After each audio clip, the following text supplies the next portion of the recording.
Stalker is a series of video games first released in 2007 set in an alternate history version of Chernobyl. But if you clicked on this video, chances are you're already familiar with the Stalker series. What you may not be familiar with is the many forgotten levels from the original games.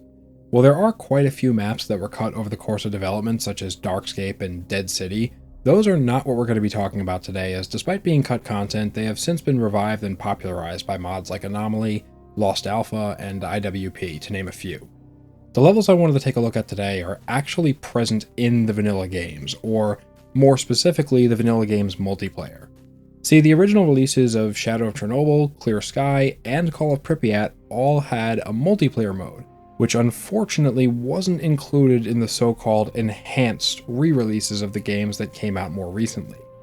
These multiplayers consisted of a variety of maps for players to fight on, with a few game modes like Free-for-All, Team Deathmatch, and Artifact Hunt.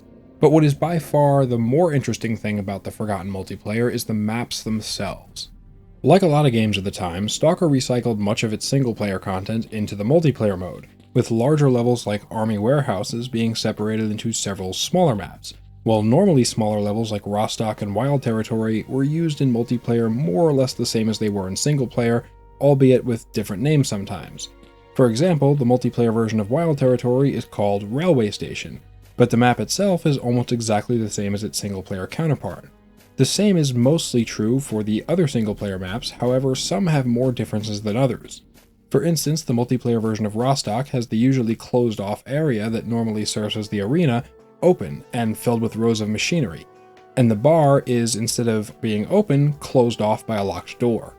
Access to the outer parts of the map that would normally lead to the garbage, Wild Territory, and warehouses are also blocked off, with an additional loop around added so that players can flow more freely throughout the map.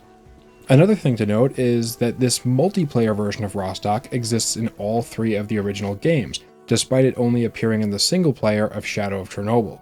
This applies to most of Stalker's multiplayer maps, with many of them reappearing in subsequent releases, whether they were part of the game's single player or not.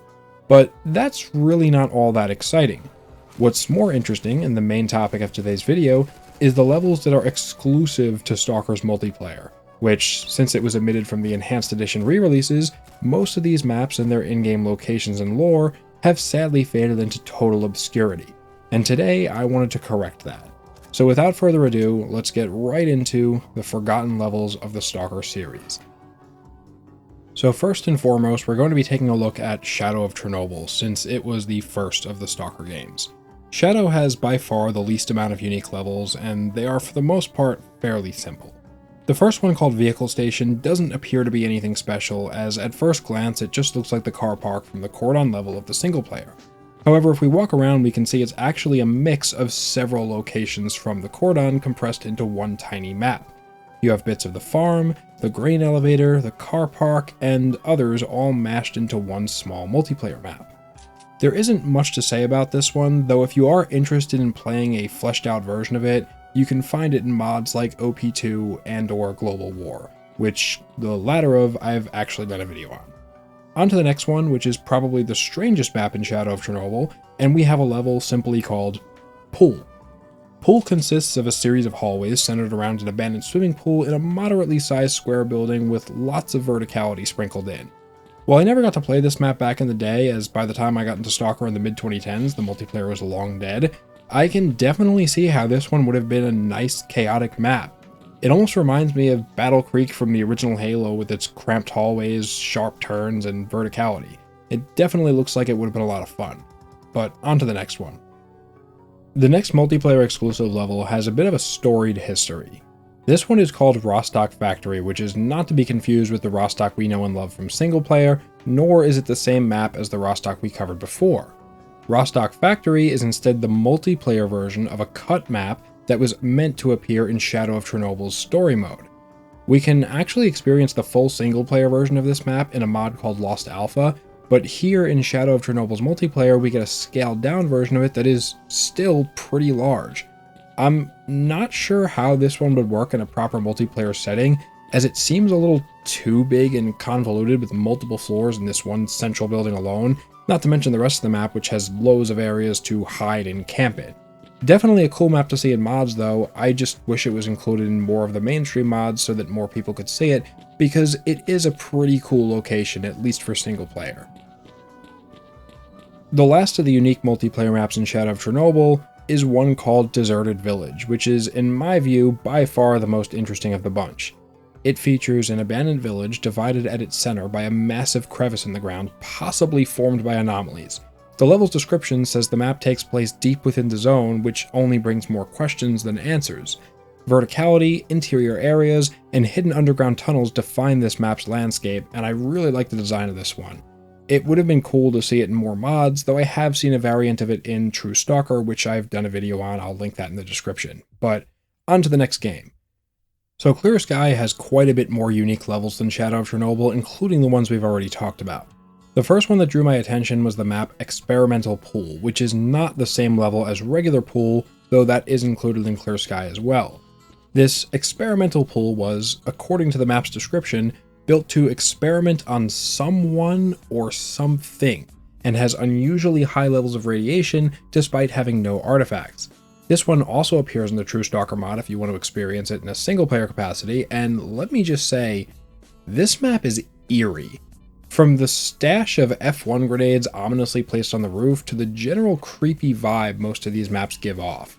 Traversing around the map's edges reveal that this one is in the middle of a sort of valley, seemingly isolated from the rest of the zone. What the potential lore implications given the description of this map were are, to say the least, intriguing, but beyond that, we don't know much about it. So, on to the next one, we have Abandoned Depot, which is a map that I've never seen before in anything. It's not in single player, and I haven't seen it pop up in any mods, at least not yet. It bears little resemblance to anything in the rest of the game, aside from seemingly being set somewhere in Pripyat. It consists of large open areas with several towering structures, the central one of which has a fully fleshed out interior. Inside, you'll find several flights of stairs and these weird dark tunnels towards the building's roof. Very strange level here, and it really radiates that liminal space, almost otherworldly aesthetic the original Stalker games were so well known for. Something that, unfortunately, I think is missed a bit in Stalker 2, but moving on. This next map is called Fire Station, which, like Abandoned Depot, is completely unique. It does borrow quite a few assets from the Limansk level of single player, but other than that, this level is its own thing. The layout consists of tight streets and a large fleshed out interior section. In a lot of ways, it almost looks like an extension of the single player level, and that makes me wonder if we could see something like this in Stalker 2 with a potential future DLC. Next up is the Garbage, which I decided to include here because it's very different from the Garbage level we see in single player. This iteration of Garbage focuses on the old train hangar we see in the regular map, though that's where the similarities end. Clear Sky's multiplayer version features 2 giant bunkers on the edges of the map, as well as a large tunnel system under the hangar. Like a few of the other levels in this video, a more full-scale single-player version of the map is featured in the mod Lost Alpha, which I highly recommend checking out. One of the last of Clear Sky's unique maps is Repair Depot, which is quite a large map consisting of an asymmetric layout, with one side being dominated by a large swamp and the other being a factory complex situated at the top of a hill. This is, again, a bit of a strange one, and I'm not sure how well this would actually play in multiplayer, especially since Stalker only had a couple of game modes, though I could see this working really well if they had a one-flag CTF game type or something. Regardless, it's definitely an interesting level, and one that would be great to see used in some future mods. Second to last for Clear Sky, we have the map Sports Center, which is what it sounds like. A small indoor map consisting of a gym, a few hallways, and a giant, rather iconic swimming pool. The last map exclusive to Clear Sky is, like Shadow of Chernobyl's, by far the strangest and most interesting of the bunch.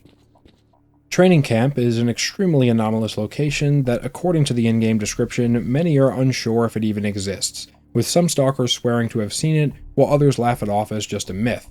Training Camp is weird. It seems to be in an isolated pit somewhere deep in the zone, with fields and forests surrounding it in the distance. There are 3 towers with a bunch of floating dirt platforms, along with a badly dilapidated house located at the center, also floating above the rest of the map. There's a collapsed tunnel leading out of the map, so where exactly in the zone this could be and what the towers are here for is anyone's guess, but it's clearly off the beaten path. With the Clear Sky maps done, it's time to move on to Call of Pripyat, and the first level on the list is Training Camp. Again, though it's important to note that Call of Pripyat's iteration of Training Camp is wildly different from Clear Skies. Not to the point that it's a different map altogether, but the Call of Pripyat version does make some significant changes. For starters, there are a lot more bushes, making it seem like the place is more abandoned and overgrown. However, the weird floating pieces of terrain, as well as the dilapidated house at the center, is now gone and replaced with another tower-like structure that links the original three together at the center. Off in the distance, we can see that the outside of the map has also been simplified with no trees in the distance this time. The collapsed tunnel is still there, but overall this version of Training Camp is a lot less interesting than the iteration we see in Clear Sky. This next map is just called MP Close Combat, and is basically just the container yard from the campaign with some alterations, and to me, this one just screams shipment from COD 4 at home, because that's essentially what it is. Not a lot to say about it, definitely one of the more boring maps. In fact, most of the Call of Pripyat maps aren't the greatest. I think Clear Sky probably had the best maps of the three. But after Close Combat, we have the next two maps that actually share the same exact name of Vehicle Station. The first one is just the car park map from Shadow of Chernobyl with a different name, and the second one is a remake of the Abandoned Depot, also from Shadow of Chernobyl. This is pretty common, as a lot of reused maps were given different names across the original three games. I'm not sure why exactly this was done. It could have been to make it look like the newer games had more content, or maybe it was just inconsistent translation, which seems more likely to me. The last level to cover today is just simply called Pripyat. It takes place in the port area of the campaign level of the same name, though it has a lot of cover added, from bits of concrete to industrial supplies to broken down buses. But by far the most unique feature of the level, and the reason I included it in this video, has to be the underground tunnel system that isn't present at all in the single player. It spans most of the map and has a couple of areas where the players can pop out and surface. It seems like it would have been a fun one to play in multiplayer, but only time will tell with that. Stalker 2 was supposed to have multiplayer, and then it was delayed to come out sometime post-launch, but as of the making of this video in early October of 2025, nearly a year after release, there's been no concrete news of when that might be coming, if at all. At this point, I'm starting to wonder if they've just dropped their plans for it. But if Stalker 2's multiplayer ever does come out, I would be curious to see if any of these maps, especially the unique ones, would make a return.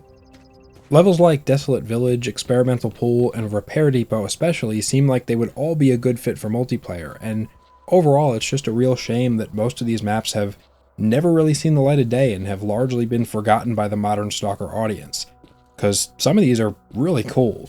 Also, from a lore standpoint, it would have been interesting to see all of these maps implemented into Stalker 2's version of the zone in single player, but sadly that didn't happen either. It does make me want to explore more of the less popular Stalker mods like OP2 just to see how some of these maps could be implemented in a single player setting, but that's perhaps a whole nother video for a whole other day. Thank you for watching this one though, and if you enjoyed or learned something new today, leave a like on it. It helps the channel out a lot, and subscribe if you're new around here for more whatever content. I do a little bit of everything these days, from Stalker mods to indie game reviews and anything else that comes to mind. Might do a spooky story time around Halloween, because I have a lot of stories, and if you've been a long-time subscriber of this channel, you'll know I've been doing polls for about a year now, asking you guys if you want to see that type of thing, so I am going to do that. I haven't dropped the idea. It will be a thing eventually, but yeah, that being said, that is going to be it for this one. Thank you again so much for watching, and as always, stay safe. Get out of here, Stalker.